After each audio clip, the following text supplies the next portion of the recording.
Magandang umaga, ngayon po ay araw ng Linggo, August 28, 2023. Update po muli sa lagay ng panahon. Bagyong Gureng patuloy po ang paglakas at mas maraming lugar na ngayon isinalalim sa storm signals.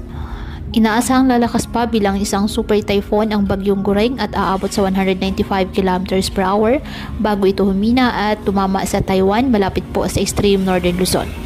Hindi naman inaasahan sa ngayon na tatama ito sa anumang bahagi ng kalupaan ng ating bansa. Malakas po ang hatak nito sa habagat o southwest monsoon na siya namang magdadala ng malawakang mga pag-ulan sa unang araw po ng pasukan.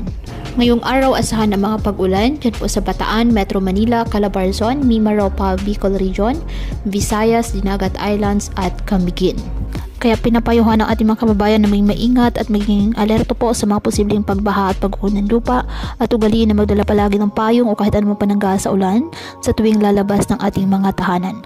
At yan po muna ang update sa lagay ng panahon ngayong araw. Muli patuloy po tayo na mag-ingat at palaging tandaan, God loves you. Stay safe and God bless.